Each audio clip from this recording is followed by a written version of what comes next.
Screen पे लेकर आइए भारतीय बाजार। मंगलवार का दिन और थोड़ा वो क्या है, दिल की धड़कन बढ़ाने वाला सेशन था। तो शुरुआत तो कल हमने देखा था, अच्छा गैप अप, अच्छे ग्लोबल संकेत, उस गैप को हमने इंटैक्ट रखा दिन भर, 3/4% का उछाल था। उसके ऊपर आज भी शुरुआत बढ़िया हुई। ये जो आप शुरुआती हरा निशान देख रहे हैं, एक समय भारतीय बाजारों में 125 127 अंक निफ्टी के हाईज जो थे 18 604 605 नए रिकॉर्ड उच्चतम स्तर, वहां पे हम 125 पॉइंट गेन्स के साथ ट्रेड कर रहे थे। ये अचानक जो एकदम से प्रॉफिट टेकिंग आई, ये 10 बजे के आसपास, 9:53 54 के आसपास सुबह के, वो अचानक एक प्रॉफिट टेकिंग लगा, सीरियस प्रॉफिट टेकिंग आई है भारतीय बाजारों में। और वो जो 125 अंकों वाला ऊपर निफ्टी था, वो फाइनली 77 पॉइंट, वो जो लाल आपको एकदम नजर आ रहा है एकदम डीप, वो 77 पॉइंट्स की गिरावट थी। तो यानी कि ऊपरी स्तरों से हम 200 पॉइंट का स्विंग देके आए। पर अच्छी बात, उस डिप्स के बाद फिर से रिकवरी है। डिप्स को ड्यूली बाजार ने फिर खरीदा, तो किसी ने शायद बास्केट सेलिंग करी हो और उसके बाद फिर से बाजार ने मोमेंटम पकड़ा है। और अभी जहां हम बैठे हैं, बढ़िया लग रही है स्क्रीन देखकर।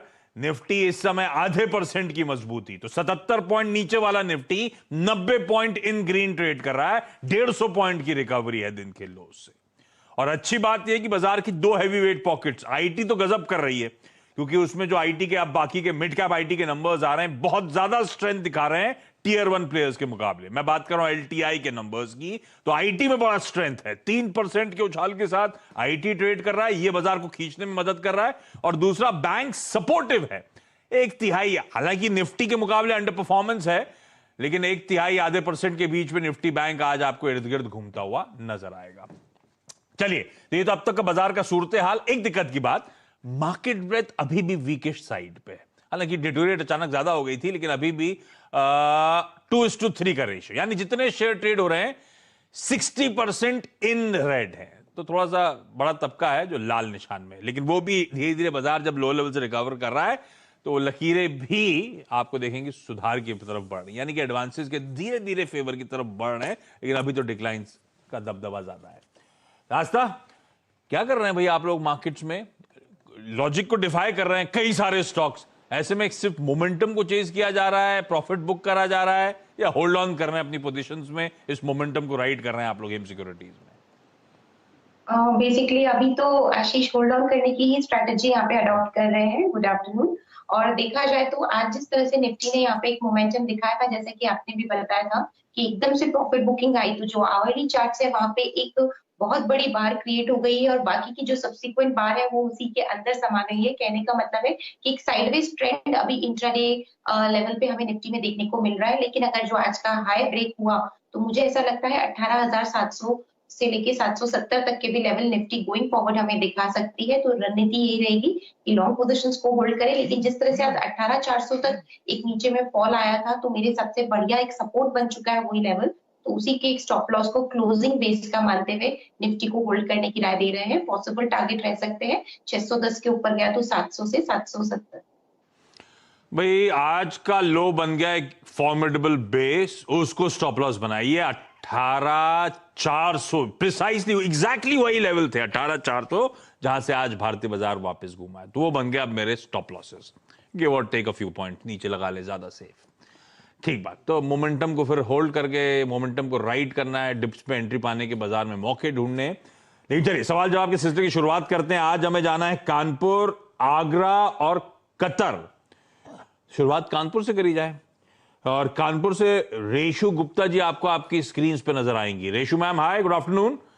रेशु मैम, अपने बारे में बताओ, आप क्या करते हो और कब से शेयर बाजार में हो? सर 3 साल हो गए हमें ज्वाइन करे हुए।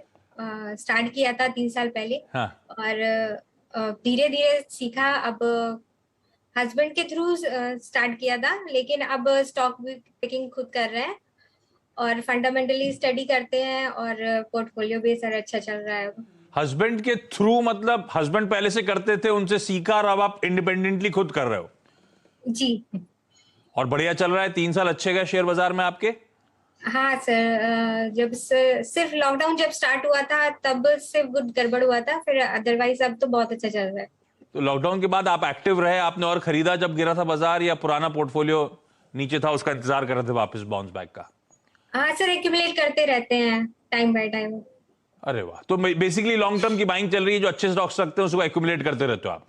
जी और ये आप इंडिपेंडेंटली खुद ही चुन रहे हो? पहला स्टॉक कौन सा है रेशु मैम? सर पहले तो मेरा अभी तो पोर्टफोलियो अच्छा चल रहा है। पहले सर हम जानना चाहते थे कि कुछ जो फ्रेश इन्वेस्टमेंट अब हमें करना चाहते हैं, तो कुछ मिड कैप या स्मॉल कैप से कुछ अच्छे शेयर्स जो इन्वेस्ट करना चाहिए कोई भी इस समय, मतलब जैसे एसआईपी की तरह कर सके उसे। ठीक बात है। तो मिड कैप स्मॉल कैप क्यों? लार्ज कैप ऑलरेडी पोर्टफोलियो में, अब आप मिड कैप स्मॉल कैप का एक्सपोजर चाहते हो या मिड कैप स्मॉल कैप ही पसंद आते हैं? सर वो ज्यादा पसंद आ रहा है एक्चुअली, लार्ज कैप से ज्यादा आउट परफॉर्म भी कर रहा है इस समय, इसलिए। चलिए ठीक है। तो आस्था भाई, पहला ही सवाल ऐसा है कि जो हम सब बड़े इंटरेस्टेड रहते हैं जानने में, बढ़िया mid cap small cap pick हो जिसको हर महीने एसआईपी के तौर पे ऐड करता चलूं, लॉन्ग टर्म में बढ़िया पैसा बन जाए। सबसे पहले तो अगर देखा जाए तो स्मॉल कैप में एक स्टॉक अभी पसंद आ रहा है, रामकृष्ण फोर्जिंग्स है। हाँ। ऑल्दो थोड़ा सा अभी गिरा हुआ है, बट मुझे लगता है बेहतर मौके हैं इस स्टॉक को यहाँ पे खरीदने के, क्योंकि कंपनी के फंडामेंटल्स यहाँ पे काफी बढ़िया है। बेसिकली कंपनी का केपेक्स पूरा हो चुका है और उसी की वजह से डेट लिया हुआ था, तो अब धीरे धीरे डेट यहाँ पे रिड्यूस होगा।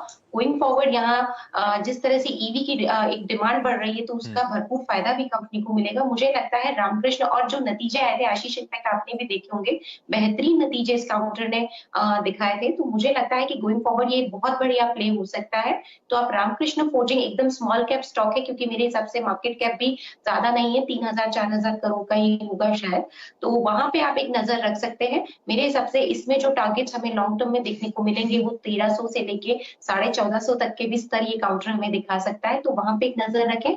दूसरी तरफ मिड कैप स्टॉक्स की अगर हम बात करें तो वहां पे भी मुझे आईईएक्स अच्छा लगता है। आईईएक्स तो मैंने रेकमेंड भी किया था इनफैक्ट आपके शो में, तो टारगेट्स तो आ गए, लेकिन यहाँ से भी बढ़िया उछाल दिखा सकता है। दूसरा काउंटर पसंद आता है सीडीएसएल, लॉन्ग टर्म के लिए दोनों काउंटर्स अच्छे लगते हैं, तो वहां पे भी एक नजर बनाई जा सकती है। अरे वाह, ये आईईएक्स कौन से शो में? आशीष, बॉन्ड विद द बेस्ट हमने किया था, तभी लास्ट में एक रिकमेंडेशन मेरी तरफ से भी गई थी आईएक्स की। सीक्रेट एजेंट थी आस्था। हाँ हाँ, याद आया मुझे। अरे गजब। तो आईएक्स कितने पे कर रहा था आस्था? तो गजब ताबड़तोड़ रैली चल रही है। आपके टारगेट अचीव हो गए जो आपने लॉन्ग टर्म के दिए थे? बिल्कुल, 632 पे मैंने रेकमेंड किया था, 1 अक्टूबर का क्लोजिंग था, वहां से तो 54% के रिटर्न दे चुका है। आज के हाई से जो 956 का मैंने लास्ट ट्रैक किया था, वहां से कंपेयर करें तो और अभी भी मुझे लगता है कि ये 1000 के ऊपर जाएगा, ये इतना पोटेंशियल है स्टॉक में। पहुंच ही गया 1000 के, अब तो फॉर्मेलिटी हो गया। पर आपने सोचा था कि जब आप बताएंगे उसके 2-3 हफ्ते में 50% भाग जाएगा? ये आपको भी सरप्राइज कर रहा है ये? आप जब भी शो पे बुलाते हैं तो बहुत सोच समझ के ही कॉल मैं यहाँ पे देती हूँ, और बिल्कुल उम्मीद थी, लेकिन इतनी जल्दी रन अप आ जाएगा क्योंकि 1 तारीख का रिकमेंडेशन है, आज तो 19 तारीख हुई है। 18 दिनों में इतना बड़ा रन अप की उम्मीद नहीं थी, लेकिन ये जरूर था कि रन अप इसमें अच्छा ही रहेगा, तो वो उस पे मैं बिल्कुल मेरे को काफी ज्यादा यहाँ पे तो भरोसा सबका था कई सारे अच्छे फंडामेंटल स्टॉक्स में, लेकिन जिस पेस से कई सारे स्टॉक्स भाग रहे हैं उसने उन एक्सपर्ट्स को भी सरप्राइज कर रखा है। ठीक है, बहुत स्ट्रॉन्ग मोमेंटम। थैंक यू इस बढ़िया पिक के लिए आस्था। कतर जा रहा हूं, पल्लवी गोकानी आपको आपकी स्क्रीन पर नजर आएंगी। पल्लवी मैम, ये कतर कैसे पहुंच गए आप? Hello sir. Hello sir. Hi ma'am, ये कतर कैसे पहुंच गए आप पल्लवी जी? सर मेरे हस्बैंड यहाँ जॉब करते हैं, इसलिए हम कतर लास्ट 10 ईयर से यहीं पे हैं। वो ऑयल एंड गैस वगैरह कुछ है क्या? हाँ सर, कतर गैस में जॉब करते हैं मेरे हस्बैंड। क्या कह रहे हैं, क्रूड $100 जाएगा क्या? हाँ सर। अरे ऐसा मत बोलो, वैसी दिक्कत होती है रोज सुबह ऑफिस आने में। 8-10 साल से आप कतर में हो? और हाँ सर, 10 साल से। और वहां से बैठ के अब आप हस्बैंड काम पे जाते हो तो आप actively Indian stock market track कर। कतर का अपना स्टॉक मार्केट नहीं है क्या? सर, लेकिन हम तो इंडियन मार्केट में इन्वेस्ट करते हैं। तो अच्छा, तो ये लॉन्ग टर्म का इन्वेस्टमेंट चल रहा है या हर साल की प्लानिंग होती है इंडिया आने के लिए, कमाओ और फिर इंडिया आ जाओ फ्लाइट लेके, ऐसा होता है? साल हम इंडिया तो आते हैं सर, जुलाई अगस्त में छुट्टियों पे। पिछले साल भी आए? ये कोविड से रुक गया होगा 1-2 साल से मामला? नहीं, पिछले साल आए थे सर, अभी जुलाई अगस्त में आए थे। अच्छा मैम, कौन सा सवाल है पहला आस्था के लिए?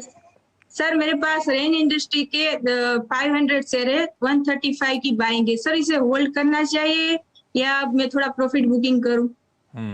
ये क्यों लिया था? लॉन्ग टर्म के लिए लिया था या कुछ ट्रेड वेड का मन था? सर मैं 50-50% करती हूँ, थोड़ा लॉन्ग टर्म के लिए, थोड़ा ट्रेडिंग भी करती हूँ एक दो। ये लॉन्ग टर्म के लिए था। बढ़िया रहा 135 पे लिया था, डबल हो गया है तो। क्या करना है आस्था? बढ़िया रीरेट हुआ है रेन इंडस्ट्रीज का स्टॉक, पर पिछले कुछ समय से ये फैक्ट है थोड़ा सा रेंज में फंसा हुआ है। ये प्रॉफिट बुक करने का समय है क्या? मेरी बाइंग बहुत अट्रैक्टिव लेवल पे 135 की। प्रॉफिट बुक करने का समय मुझे नहीं लगता। इनफैक्ट जैसा आपने हाँ। सही बोला, रेंज में फंसा हुआ है, लेकिन जिस दिन इसने 260 के ऊपर यहाँ पे बंद कर दिया काउंटर को, तो और भी बढ़िया तेजी आएगी। और इसी वजह से मैं इनको अभी तो यहाँ पे होल्ड करने की ही सलाह दूंगी। तो मैम आप इस पोजीशन में अभी बने रहिए, क्योंकि काफी नीचे के स्तर पर आपकी बाइंग है। तो स्टॉप लॉस रहेगा 215 का। अगर हिट भी होता है किसी भी वजह से, तभी भी दिक्कत आपको रहेगी नहीं, क्योंकि प्रॉफिट ही देके जाएगा, लेकिन एक रिस्क ले सकते हैं। और इसी वजह से मैं होल्ड करने की सलाह दे रही हूँ। पॉसिबल टारगेट जो इस काउंटर पे देखने को मिलेंगे 272 से लेके 320 के रह सकते हैं। अरे वाह, 320 तक जाता हुआ नजर आएगा। 135 की खरीद है तो बहुत तगड़ा मुनाफा की तैयारी कर लीजिए मैम। इस बार का भी टिकट पक्का है आपका, आसानी से बन जाएगा। अच्छा, दिशा के पास जा रहा हूं, आगरा। दिशा जैन जोड़ी है। दिशा हाय, गुड आफ्टरनून। दिशा, आप कब से शेयर बाजार में हो? Hello sir, good afternoon. Sir मैं जैसे 1.5 ईयर से अपने फादर के साथ करती हूँ ट्रेडिंग। फादर मेरे 25 ईयर्स से मतलब स्टॉक ट्रेडिंग में ट्रेड करते हैं, इक्विटी शेयर सब। तो फादर तो बोल रहे होंगे आपके आना बड़ा लकी हुआ होगा, 1.5 साल से तो स्टॉक मार्केट छप्पर फाड़ रहा है। बिल्कुल सर, बिल्कुल। तो अभी आप फादर के साथ कर रहे हो या अपना इंडिपेंडेंटली भी चल रहा है? सर मेरा इंडिपेंडेंट अपना डीमेट अकाउंट है, ट्रेडिंग अकाउंट। हम ट्रेडिंग करते हैं, जैसे घर के 7 अकाउंट्स मतलब हम देखते हैं, ट्रेडिंग करते हैं उसमें जो हमें परचेजिंग बाइंग करनी होती है। और फादर का अकाउंट भी मतलब मैं हैंडल कर लेती हूँ। वो जो बताते हैं रिकमेंडेशंस के थ्रू, हमें सीएनबीसी आप सबके थ्रू जो रिकमेंडेशंस मिलती है, हम परचेज करते हैं स्टॉक। 7 अकाउंट है घर पे ट्रेडिंग के? हाँ जी सर। मैं uncle, aunt and grandmother and HUF के भी हैं सर। पारस डिफेंस 7 अकाउंट से लगाया था, नहीं लगाया था? वो आईपीओ सर आईपीओ बस मिस हो गया था, नहीं रहते बस मिस हो गया सर। एक अकाउंट से भी लग जाता तो लॉटरी लग गई थी। 150 वाला पारस डिफेंस दिखाई डॉक्टर साहब, आज फिर 20% सर्किट पे। ठीक है, तो दिशा, पहला सवाल कौन सा आस्था के लिए? सर मेरा ये क्वेश्चन है, टाटा कॉफी लिए थे हमने 850 शेयर्स एट द रेट 206.5। तो सर मतलब क्या टारगेट है, हम कितना, हम मिड कैप ट्रेडर्स हैं। नहीं तो आपने क्यों लिया था? ये ट्रेड करने के लिए लिया था, रिजल्ट से पहले प्ले? कितना टाइम हो गया लिए हुए Tata coffee? Sir September and में एंड अक्टूबर 1 ऐसे उसके बीच। बढ़िया। तो ये बेसिक ट्रेडिंग के लिए लिया था, है ना? और ट्रेडिंग स्टॉप लॉस लगा के रखे थे, नहीं रखे थे आप? सर स्टॉप लॉस तो ऐसे लगाया नहीं था, मतलब हमने 216 में भी बाय करा है, 218 में भी बाय किया था। कन्विक्शन था और बढ़िया कन्विक्शन प्ले आउट होता हुआ, रिजल्ट्स बढ़िया है। आज रिकॉर्ड हाईज पे बैठा हुआ ये स्टॉक। आस्था मन लेकिन ट्रेडिंग का है, तो 38 रुपए का मुनाफा हो रहा है भाई सितंबर की बाइंग पे। क्या करना है मुझे? आशीष, देखा जाए तो हम जब चार्ट स्टडी करते थे, यू शेप फॉर्मेशन होती है, और यू शेप फॉर्मेशन का जब भी ब्रेकआउट होता है तो स्टॉक को और भी नए ऊंचाइयों की तरफ लेके जाता है। और वैसा ही ब्रेकआउट ऐसा लगता है इस काउंटर पे भी देखने को मिलेगा, लेकिन अभी नहीं। इस हफ्ते का थोड़ा सा क्लोजिंग ये वेट कर ले। अगर इस हफ्ते इस स्टॉक ने 250 के ऊपर का बंद दिया तो बिल्कुल वो यू शेप फॉर्मेशन का ब्रेकआउट कंफर्म हो जाएगा, और उसकी वजह से ऐसा लगता है स्टॉक और ज्यादा तेजी दिखाएगा। और इसमें भी जो लेवल है वो तकरीबन 320 के यहाँ पे गोइंग फॉरवर्ड देखने को मिल सकते हैं। वैसे तो इनका मन ट्रेडिंग का है, लेकिन जिस तरह से चार्ट्स की फॉर्मेशन है, मेरे हिसाब से थोड़ा सा रुक जाए और इस हफ्ते की क्लोज जरूर वॉच कर लें। तब तक एक स्टॉप लॉस मेंटेन कर लें 215 का। क्लोजिंग बेस का उसके नीचे फिसलता है, बंद होता है तो ही निकलना है, नहीं तो नहीं निकलना है। बाकी एक बार मैं सोचती हूँ कि वेट करना बेहतर रहेगा, और अगर 250 के ऊपर बंद किया तो बिल्कुल 300 के लेवल्स ये काउंटर में दिखाता हुआ नजर आएगा, जो कि करीब पहुंच ही रहा है 44 के आसपास। तो ही 44-45 आज का हाई है। बढ़िया मोमेंटम है और टाटा ग्रुप फ्लेवर में टाटा कॉफी पिछले कुछ दिनों से अच्छा मूव दिखा रहा है। तो आप भाई स्टॉप लॉस लगाइए और इस मोमेंटम को एंजॉय करिए। दिशा, मैं चाह के भी सबके पास दूसरा सवाल लेने पहुंच नहीं पाता, डॉक्टर साहब ने कहा टाइम खत्म हो गया है। तो पल्लवी, दिशा, रेशु जी, आप सबका बहुत बहुत धन्यवाद वक्त निकालने के लिए। आस्था, थैंक यू सो मच, बढ़िया तरीके से सारी क्वेरी सॉल्व करने के लिए और उस आईएक्स की बढ़िया वाली रिकमेंडेशन के लिए भी। क्विकली छोटा सा ब्रेक के उस पार एक क्विक ब्रेक के बाद आपका स्वागत है सीएनबीसी आवाज हिबिक्स कैश स्टूडियोज में। और मिड कैप और स्मॉल कैप इंडेक्स स्क्रीन्स पर आएंगे, फ्लैटिश हैं पर ब्रेथ थोड़ी सी वीकनेस दिखा रही है। ऐसे में मिड कैप्स में चल क्या रहा है, क्या है बेहतरीन पिक्स, ब्रेक के उस पार देखिए मिड कैप मंथ।